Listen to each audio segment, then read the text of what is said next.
আসসালামু আলাইকুম। স্বাগতম সবাইকে আমার নতুন ট্রাভেল ব্লগে। আমরা আজকে ঢাকা থেকে কুড়িগ্রাম যাচ্ছি হক স্পেশালের Mercedes Benz business class AC বাসে। হক স্পেশাল কুড়িগ্রামের একটি স্থানীয় বাস অপারেটর। এই রুটে অর্থাৎ ঢাকা কুড়িগ্রাম রুটে মার্সিডিজ বেঞ্জ বাস দিয়ে একমাত্র হক স্পেশালই সার্ভিস দিয়ে থাকে। বর্তমান সময়ে বাস কোম্পানিগুলোতে বেশিরভাগ ক্ষেত্রেই মার্সিডিজ বেঞ্জ বাসের উপরে ভরসা রাখছে। অন্যান্য বাসের বা অন্যান্য ব্র্যান্ডের বাসের গ্যাপ একটা সময়ে মার্সিডিজ বেঞ্জ আমাদের দেশে একটা জায়গা করে নেয়। ভ্রমণ শেষে জানাবো এর সাসপেনশন, সিট কমফোর্টেবল কেমন ছিল, ভাড়া হিসেবে সত্যি সার্ভিস কেমন এবং আমার অভিজ্ঞতা কেমন ছিল এই বাসে, এসব কিছুই এক্সপ্লোর করব এই ভিডিওতে।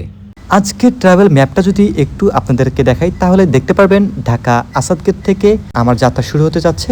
ঢাকা থেকে যাত্রা শুরু করে টাঙ্গাইল হয়ে সিরাজগঞ্জ যমুনা সেতুর উপর দিয়ে আমরা চলে আসবো বগুড়াতে। বগুড়ার নতুন হাইওয়ে রাস্তা ধরে চলে আসবো রংপুরে। রংপুর থেকে অগোছালো কিছু রাস্তায় আমরা চলে আসবো কুড়িগ্রামে, মানে 2 লেন রাস্তায় আর কি। ঢাকা থেকে কুড়িগ্রামের দূরত্ব গুগল ম্যাপ অনুযায়ী 340 কিলোমিটার এবং এই পুরো রাস্তা জুড়ে আমার আজকের সফর সাথী হিসেবে আছে হক স্পেশালের মার্সিডিজ বেঞ্জ বাসটি। আল্লাহ হাফেজ। একটা বিষয় জানা ছিল, মার্সিডিজ নাকি ওয়ান ওয়ে? মার্সিডিজ না ওয়ান ওয়ে? ঢাকা কুড়িগ্রাম রুটের জন্য Hoque special one of the best একটা কোম্পানি। প্রতিবার যখন ন্যাশনাল ফুড ভিলেজে আসা হয় এখানে আলাদা করে একটা আপ্যায়ন ব্যবস্থা করে আমার জন্য।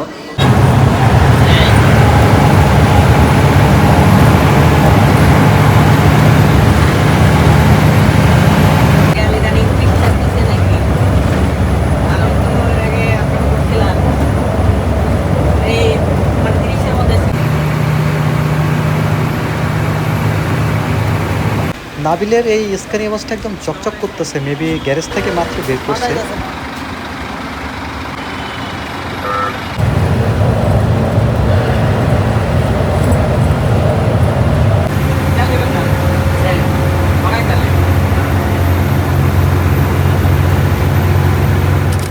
আমি এখন অবস্থান করছি আসাদ গেট বাস টার্মিনাল বললে ভুল হবে। জাস্ট এখানে কয়েকটা কাউন্টার রয়েছে, তাও আবার কুড়িগ্রাম রুটের, মানে উত্তরবঙ্গের সাইটের কিছু বাস কাউন্টার এখানে রয়েছে। এটা হচ্ছে হক স্পেশালের কাউন্টার। খুব একটা ভালো পরিবেশ আমি বলবো না, মোটামুটি চলে আর কি। এখানে আমার বাস আগে থেকে দাঁড়ানো আছে, যাত্রী ওয়েটিং করতেছে, তাদের নন এসি বাসেরও কিছু যাত্রী রয়েছে সেগুলো, এবং আমার বাস যেহেতু আগে থেকে রেডি করা আছে সেটা দেখতেই পাচ্ছেন। মার্সিডিজ বেঞ্জ এই বাসগুলো কিছুদিন আগেই হক স্পেশাল তাদের বহরযুক্ত করে, বলতে পারেন একদম নতুন অবস্থায় রয়েছে এই বাসগুলো।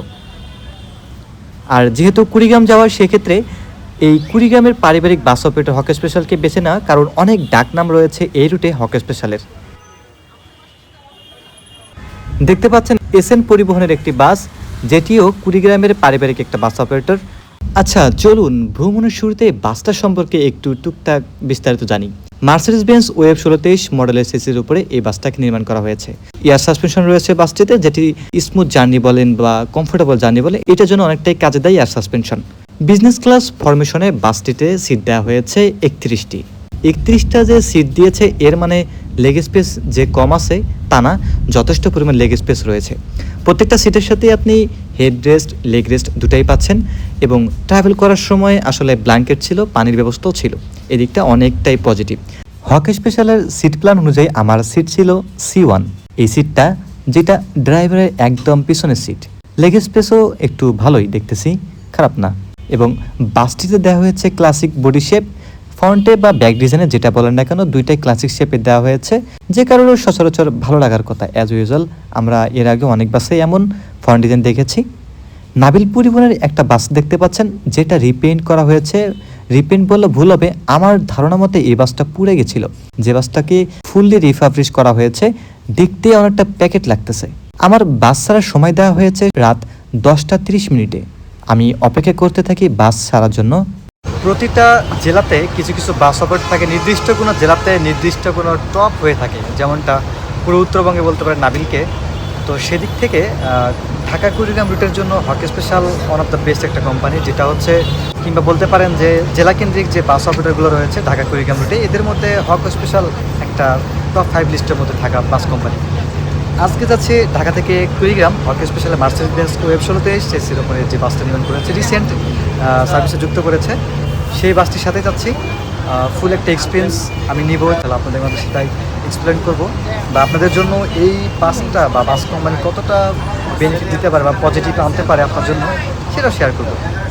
সময় তখন রাত 10:45। আসাদ গেট থেকে হক স্পেশালের বাসটি বের হচ্ছে এবং যাচ্ছে কুড়িগ্রামের উদ্দেশ্যে। হ্যাঁ, বলতে পারেন 15 মিনিট লেটেই আমাদের বাস ছাড়া হলো। যাই হোক, আমাদের বাস যাত্রা শুরু করলো কুড়িগ্রামের উদ্দেশ্যে। এরপরে আমরা গাবতলী বাস টার্মিনাল পর্বত ক্রস করে, এর মাঝে কিছু স্টপেজ তো রয়েছেই ঢাকা স্টপেজগুলো, তবে সেগুলোকে আমরা অ্যাভয়েড করে সোজা চলে যাব চন্দ্রাতে। তবে এই মাঝখানে কিছু রাস্তার দূরত্ব আমি দেখাবো। এর মধ্যে গাইড শেপ আমাদেরকে পানির ব্যবস্থা যেটা ছিল সেটা দিচ্ছে। সিটের উপরে আপনি এসি কন্ট্রোলার পেয়ে থাকবেন, আর রিডিং লাইটিং সহ ভিতরের ডেকোরেশন মাশাল্লাহ ঠিকঠাক আমার কাছে একটা মানে স্ট্যান্ডার্ড ভাইব মনে হয়েছে।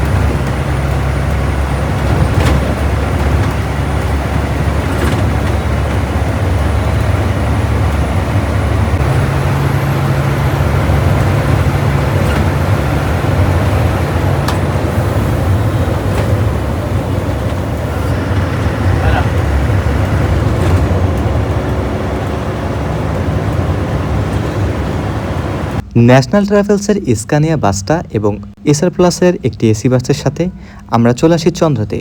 উপরে ফ্লাইওভারের যে রাস্তাটি চলে গেছে, এটা মেইনলি মহাখালী থেকে যে বাসগুলো উত্তরবঙ্গে চলাচল করে থাকে সেগুলোর একটা সংযোগস্থল। আমরা এখন চন্দ্রাতে অবস্থান করছি, টুকটাক জ্যামও পেয়েছি এই রাস্তায়।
এসআই ট্রাভেলসের একটি নন এসি বাসের পিছন পিছন আমরা চলে আসলাম এলেঙ্গাতে।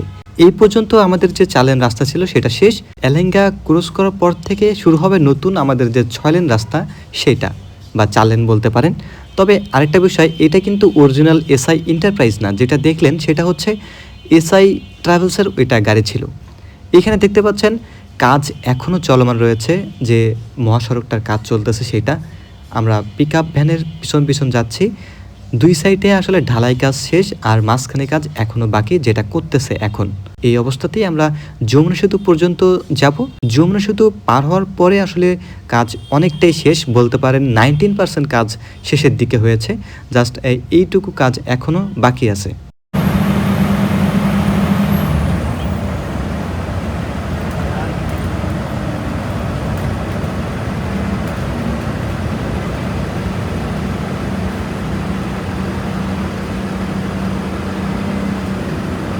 আমরা এখন যমুনা সেতু টোল প্লাজা রয়েছে, এখানে আমাদের 1000 টাকা টোল দিতে হবে।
স্যার আগের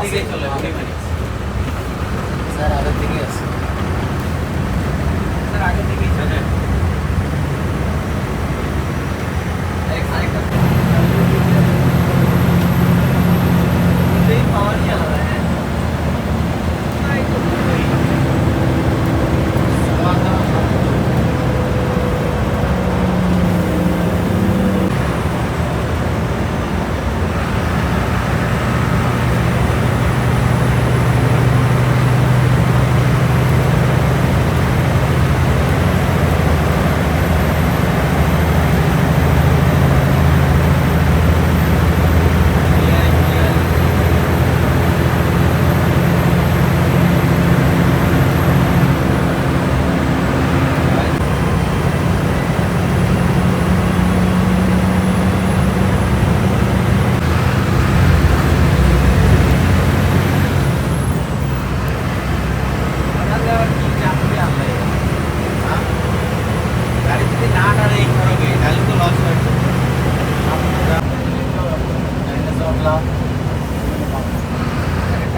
পাবনা এক্সপ্রেসের একটা নন এসি বাসকে কেন্দ্র করে আমরা হোটেলে প্রবেশ করি। ন্যাশনাল ফুড ভিলেজে আমাদের যাত্রা বিরতি দেওয়া হবে 20 থেকে 25 মিনিট। সচরাচর সব বাস কোম্পানি এরকম 20 থেকে 25 মিনিটের যাত্রা বিরতি দিয়ে থাকে। হক স্পেশালও তার ব্যতিক্রম না, গাইডশিপ আমাদেরকে 20 মিনিটের একটা যাত্রা বিরতি অ্যানাউন্সমেন্ট করেন। বাট এই দিক থেকে একটা বিষয় পজিটিভ আনা দরকার কোম্পানি, সেটা হচ্ছে ব্রিফিংয়ে যদি একটা ব্যবস্থা করা যায় বাসে, গাইড খুব স্ট্যান্ডার্ড বা ক্লিয়ারলি একটা ব্রিফিং দিচ্ছে মাইক ইউজ করে, তখন বিষয়টা হয়তো সার্ভিসের সাথে আগায় যাবে। আমি প্রবেশ করছি ন্যাশনাল ফুড ভিলেজের উপরের তলায়। এটা হচ্ছে এসি ডিলাক্স সেকশন, নিচতলায় নন এসি রয়েছে। এসি বাসে যাত্রীরা মেইনলি এখানেই আসে, তারা খাওয়া দাওয়া করে, একটা পরিবেশ বান্ধব বিষয় খুঁজে পাওয়া যায়। প্রতিবার যখন ন্যাশনাল ফুড ভিলেজে আসা হয়, এখানে আলাদা করে একটা আপ্যায়ন ব্যবস্থা করে আমার জন্য। এটার জন্য আসলে আলামিন ভাইয়ের কাছে চিরকৃতজ্ঞ সবসময় থাকবো। আর আমি এখানে আপ্যায়ন পাইছি বিধায় পজিটিভ কিছু বলতেছি এমন কিছু না, এখানকার খাবার আসলে ভালো। রিসেন্ট যারা এখানে ব্রেক দিয়েছেন তারা হয়তো বুঝতে পারবেন যে আসলে খাবারের মান অন্য হোটেলের থেকেও ভালো দিচ্ছে। আর দ্বিতীয়ত এখানে পরিবেশটা ভালো যাত্রীদের জন্য, যারা ওয়েটিং করবে, ওয়াশরুম, খাবার দাবার সব কিছু মিলে আর কি পারফেক্ট বলতে পারি। এখানে দেখতে পাচ্ছেন দুইটা হক স্পেশাল মার্সিডিজ বেঞ্জ বাস। এটা আমার বাস এবং আরেকটা রয়েছে যেটা যাচ্ছে ঢাকার উদ্দেশ্যে। আমার বাস এইটা 4630। পাশে যে আরেকটা বাস রয়েছে সেটা মেনলি ঢাকার উদ্দেশ্যে যাচ্ছে। ব্রেক শেষ করে আমাদের বাস হোটেল থেকে বের হচ্ছে এবং আমরা রওনা দেব কুড়িগ্রামের উদ্দেশ্যে।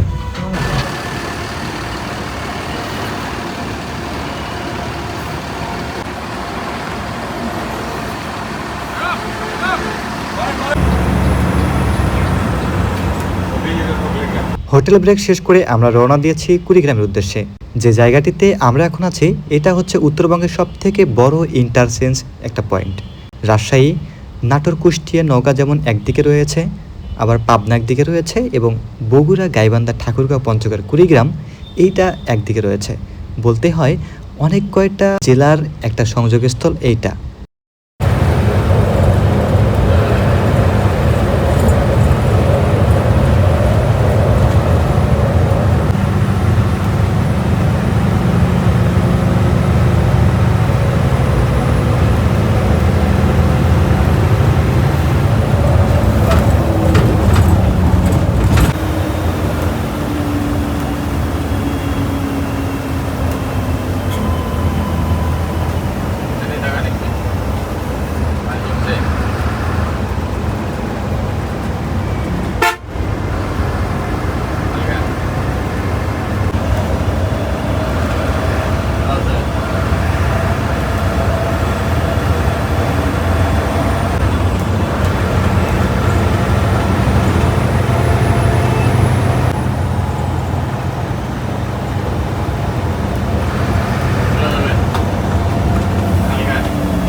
ঢাকা থেকে হোটেল ব্রেক পর্যন্ত আমরা সবাইকে ওভারটেক করে আসলেও হোটেল থেকে যখন কুড়িগ্রামের উদ্দেশ্যে যাচ্ছিলাম কেন জানি সবাই আমাদের ওভারটেক করে যাচ্ছিল। বাসের স্পিড আগে যেমনটা ছিল তার থেকে কমিয়ে ফেলেছে। এরপরে একটু রেস্ট করি, একটু ঘুমায় পড়লে ঘুম থেকে উঠে দেখি আমি চলে আসছি রংপুরের নতুন টোল প্লাজায়, যেটা এখনো কাজ চলমান, চালু হয়নি। তবে টোল প্লাজা চালু হলে হয়তো ভাড়ার সংখ্যা আরো বেড়ে যাবে। বলতে পারেন আমরা এখন রংপুরে চলে আসছি, মানে একটু পরেই 5 মিনিটের ব্যবধানে আমরা রংপুর মডার্ন মোড়ে প্রবেশ করব। রংপুর মডার্ন মোড়ে প্রবেশ করে হাতের ডানের রাস্তা ধরে চলে যাব কুড়িগ্রামে। রংপুরের পর থেকে কুড়িগ্রাম পর্যন্ত যে রাস্তাটায় আমরা পাড়ি দেব সেটা সবুজে ঘেরা অনেক সুন্দর একটা রাস্তা। আমার পছন্দের রাস্তাগুলোর মধ্যে একটা। দুই পাশে সারি সারি গাছ, মাঝখান দিয়ে বয়ে গেছে সরু এক কালচে রাস্তা।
সময় তখন সকাল 6টা।